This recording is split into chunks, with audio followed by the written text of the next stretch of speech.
Yeah, the presentation will be in English, so I will just flip over. Yeah, so today, as Christoph pointed out, I will take you and explain you more about the journey that we had at Miele regarding voice multimodality and give you some more technical insights and learning. So this is going to be yeah, a really practical presentation. First, a little bit about me. I joined Miele in 2018 as a corporate student and am now working full-time as a project manager voice in the global Miele IT. And whenever I'm talking about Miele voice products or the Miele voice team at Miele, I'm always talking about an interdisciplinary team between our smart home digital innovation lab that Miele founded in 2016 and our global Miele IT, which I am a part of. Yeah, and the journey of our team actually began in the end of 2017 with the launch of our first Alexa custom skill, with which you could control your appliances and ask for the status, so something like when is my laundry ready?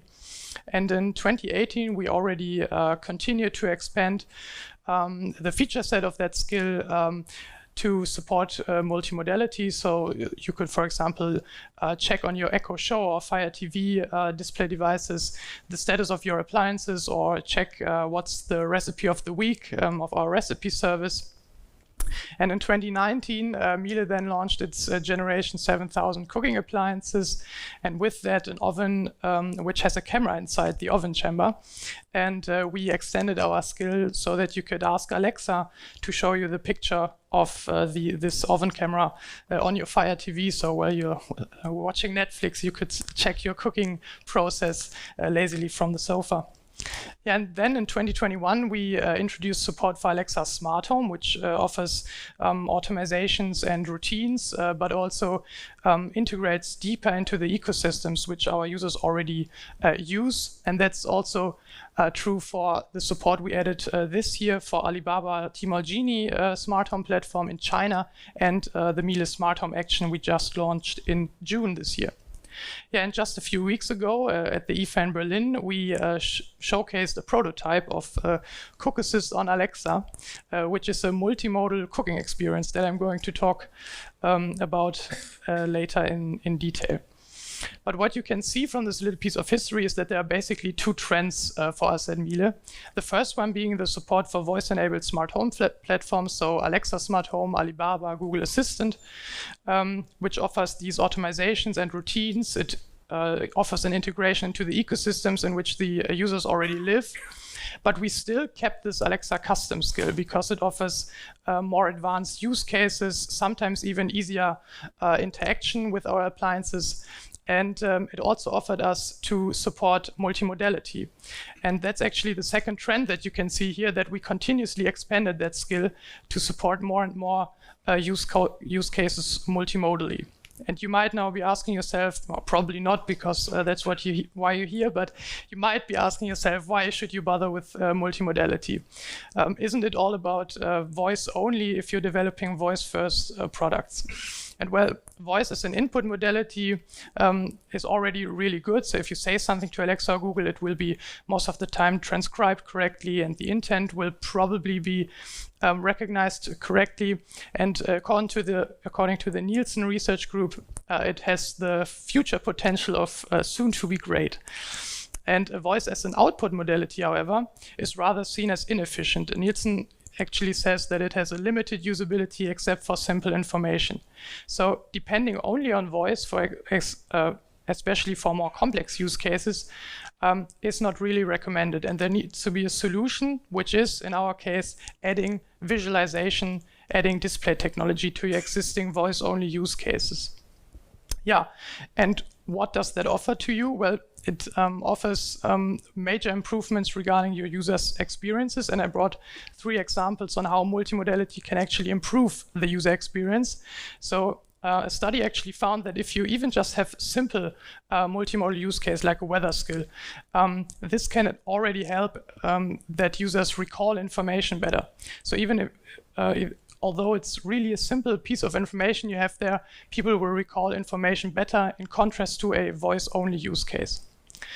people will also perceive your multimodal solution to be more useful than a voice-only one, but that's only true if you have a small number of voice responses. So again, think about voice output as rather being inefficient, alongside relevant visuals. And then a study also found that people will find your multimodal use case more comfortable to use. And that's actually especially true for people who had not yet any experience with voice-only products so far. So what you can conclude from this is that there's a theme here. Multimodality really shines if you have a more complex use cases with a lot of information. And that's why this picture here on the right is not there by chance, but it actually shows the CookAssist feature, which I've just announced, which we recently showcased at the IFA. And what CookAssist does, it's currently a feature only available in the Miele app. And it works with all of our induction hops of the generation 7000, which have the temp control sensor inside them. And CookAssist provides a step-by-step recipe cooking experience, and it guides you through the entire cooking process. And you start, like you can see here in the picture, you select all the ingredients so that you have them at home. And then in the next step, CookAssist will ensure that the pan you have on your hob will have the precise temperature that the dish requires. So in this case, you have selected salmon as the recipe you want to cook. And let's say the hob is now heating up to 180 degrees because that's the temperature required for this dish.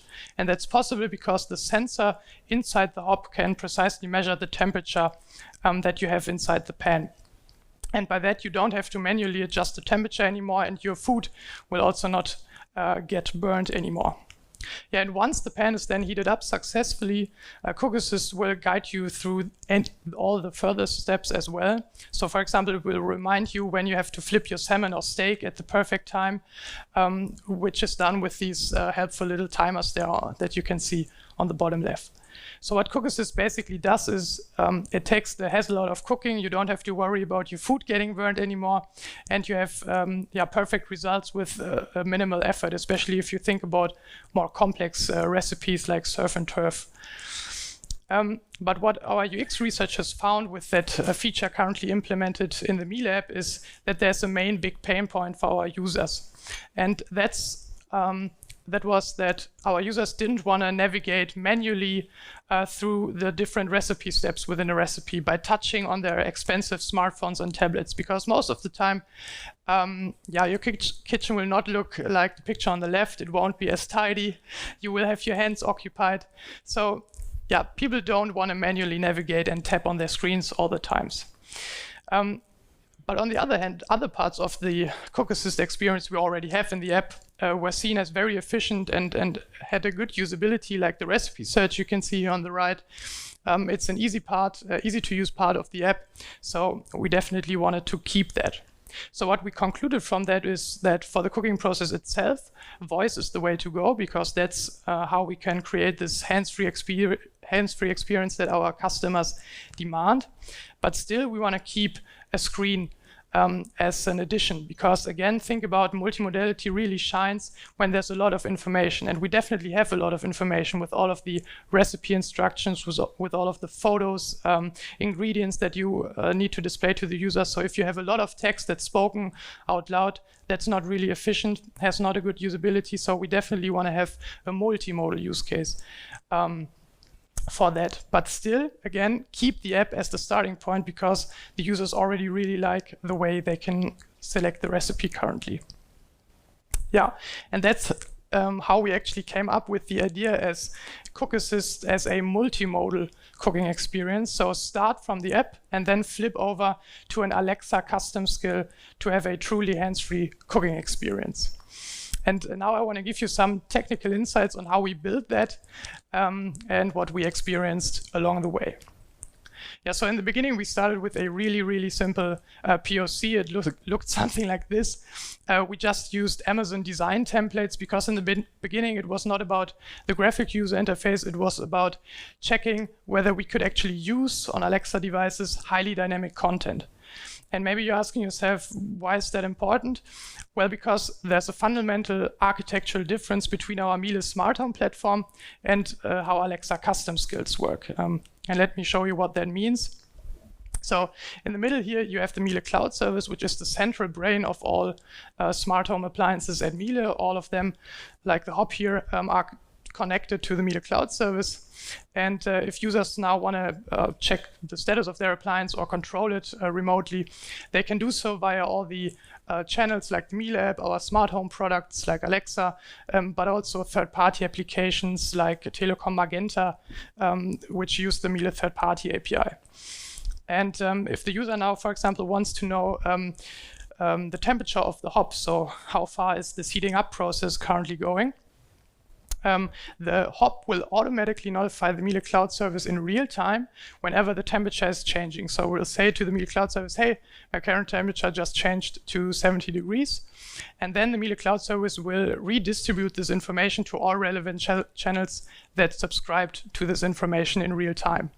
Hence, I'm referring to this as an event-driven or a push architecture, because the information is redistributed in real time.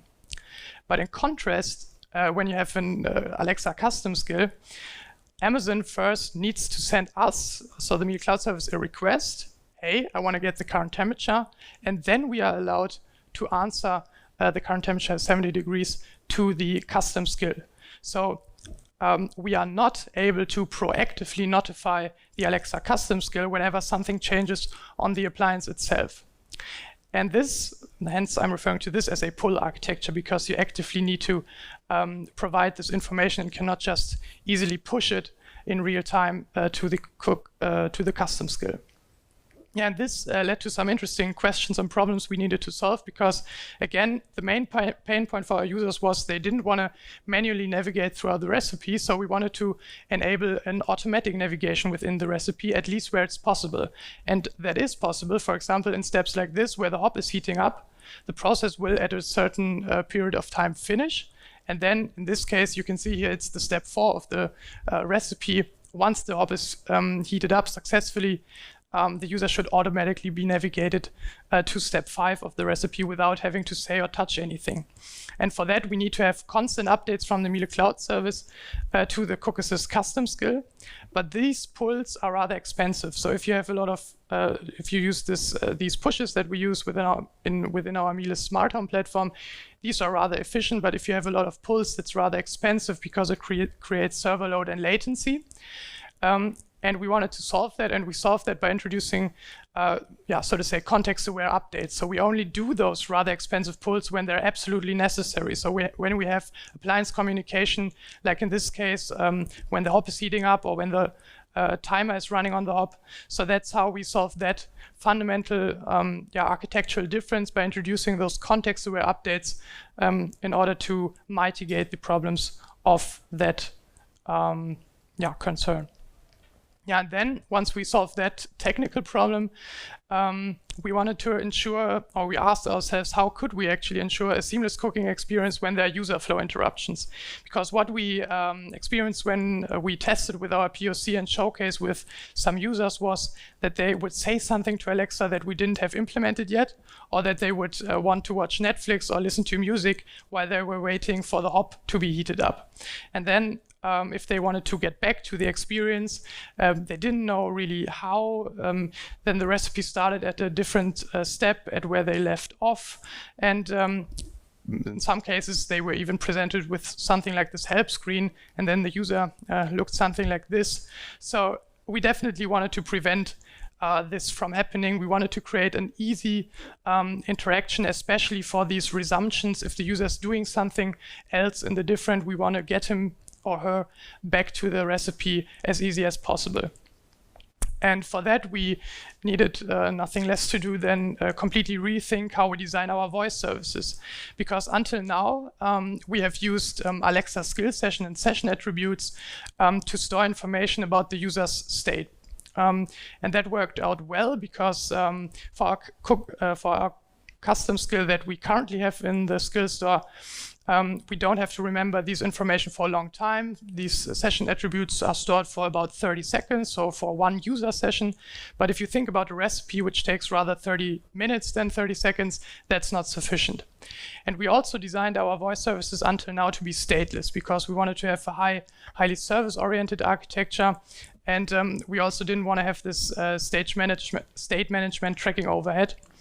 And yeah, until now, these things have been really good for us in our architecture, but for this use case, these have been major hurdles. And we solved that by creating these context-aware updates on the one hand, like I've just shown you, but we also configured Alexa with an idle timeout, which basically is just saying, Alexa, hey, keep the display open or active as long as possible. So not just 30 seconds, but really these 30 minutes that we want to have at least, because that reduces the problem in the first time. If the user is going away from the Alexa display device, doing something different in the home, for example, the display still stays on and the user does not have to say or tap anything in order to resume. But still, if the user would, for example, watch Netflix or listen to music in the meantime, we still need to remember where did the user left off. And for that, we needed to, for the first time, actually have a stateful service, store the user state, store the recipe step where the user left off. That's how we create a really easy and intuitive resumption experience. And it even enabled us to create some little magic, but more on that later. Yeah, and then it came the time to create the graphical user interface for our showcase. And we thought this will be really easy because we already have the feature within the Miele app, right? Yeah, but it wasn't as easy as we thought. If you want to create graphical user interfaces for Alexa, you need to use the Alexa presentation language, which is a proprietary design language by Amazon to create these graphical user interfaces. And there's nothing cross-platform. So there's nothing like CSS for the web or Flutter, Xamarin, all these frameworks for your iOS or Android apps. So we needed to code all of this yet again. We also had problems with integration of fonts and animations. Even though we already had them, they did not work out of the box on this platform as well. And even the UI itself needed to be completely redesigned because the typical screen sizes of Alexa display devices like Echo Shows and Fire TVs are completely different than the screen sizes and dimensions of your typical smartphone or tablet.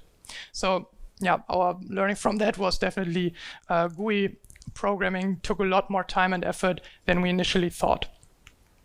Yeah, and now let's come to the magic I promised you. So you might remember I've said in the beginning we wanted to keep this recipe selection because that was already efficiently and easily to use, and then keep on improving the rest of the cooking experience to have a really hands-free experience.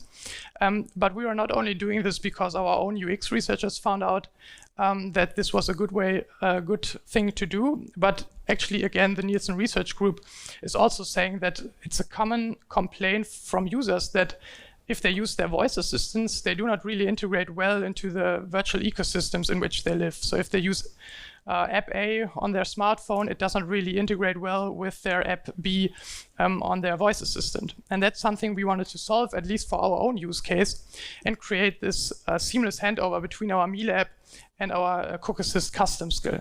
So how this works is you start with the recipe selection within the app, you select the recipe you want to cook today, and then you get to this second screen here where you have this open on Alexa device button, which is actually a deep link into the Alexa app.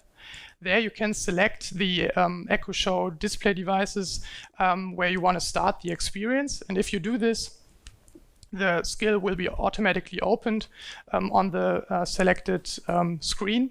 And that's the magic, if you do this a second time because you, for example, have left for shopping because you missed some ingredients, again, your state has been remembered and you will directly be able to pick off where you just left the last time you opened CookAssist.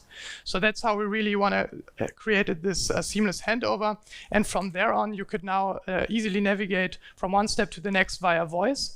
And in this case, for example, just like I've shown you, you would have this automatic navigation. So once the hob is heated up, you will automatically be navigated from step 4 to step 5 again. Yeah, and that's actually how our showcase was built, and this is how our showcase was tested. yeah, definitely didn't benefit our nutrition, but it was the most tasteful testing experience I've had so far. So that was really a cool part of the experience as well. And then the most rewarding part of the experience of creating this showcase was to see it live running at the IFA and working on the IFA really well. And yeah, now after having shown this at the IFA, we are going back not to the drawing board, but we are improving upon the feedback we received from customers, and want to improve this experience to have an even more intuitive and fun user experience for CookAssist on Alexa. And now in the end, as the final question, should you start to prototype multimodal use cases just like we did? And I would say probably yes. On the downside, there's still room for improvement. So I've shown you this fundamental architectural difference between Alexa and our Miele smart home platform. This might not apply to the voice platform that you're developing for, but for us, this was a hurdle. We were able to solve it, but for you, it might be a show blocker. So definitely keep in mind, it's a different experience developing for voice multimodal platforms in contrast to just developing an app feature for iOS or Android. And you also have to bring your own graphical user interface. So that's a lot of time and effort that we needed to invest. We needed to do everything yet again. There's no cross-platform way of creating these graphical user interface. So definitely keep that in mind. And then also be careful when designing the graphical user interface and the voice user interface. So which input and which output modality do you want to use for which part of the use case? That's probably the hardest part of the whole experience, but if you do it right, you have all of these benefits that I've just shown you. So users will recall the information better. They will have a better UX in general. And then the really positive parts of prototyping and showcasing multimodal use cases is you don't have to reinvent the wheel. So we built upon existing information that we already had. So we already had the recipe API. We already had the Miele app, like in this case. And that's not just lowering our effort for the implementation, but again, it's also even improving the user experience, as they expect that different parts of the user journey and these different channels seamlessly integrate. And then most importantly, if you, just like us, know that you have a use case where multimodality might help to improve the user experience, go ahead, prototype, because it might be a solution that actually tackles your users' biggest pain points. Yeah, that's everything for me. Danke.